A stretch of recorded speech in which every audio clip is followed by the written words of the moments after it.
moje boli.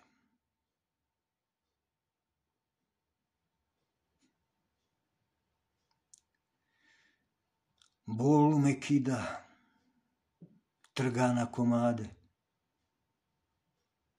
Pretvaram se u sitne delove slomljenog stakla. Čaša mog života je nekada bila ispunjena do samoga vrha, a sad se gubi u vidu praha, kao šarena duga sa smenom kiše i sunca.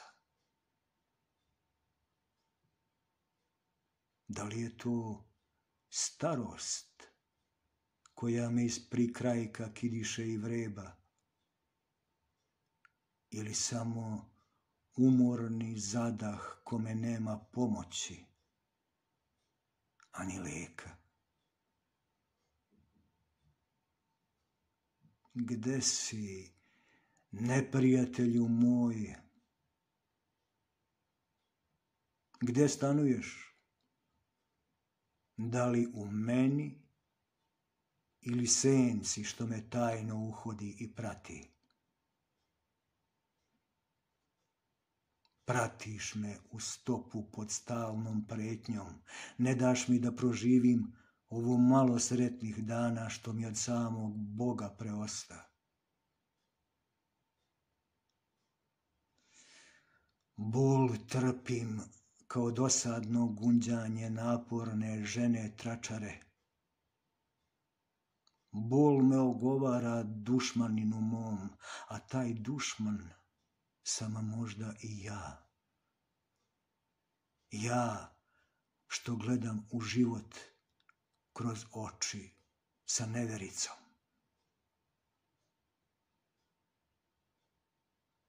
U bolu gubim volju za životom, za smeh,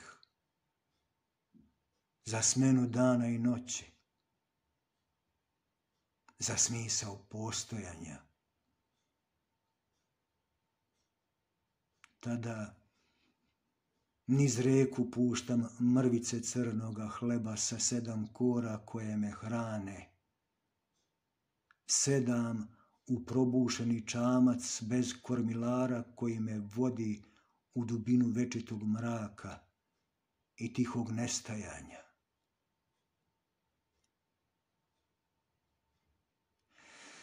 Sad nemam ni utehu koja treba da mi ulije nadu i snagu. Imam samo bolnu istinu, potpuno golu i nagu.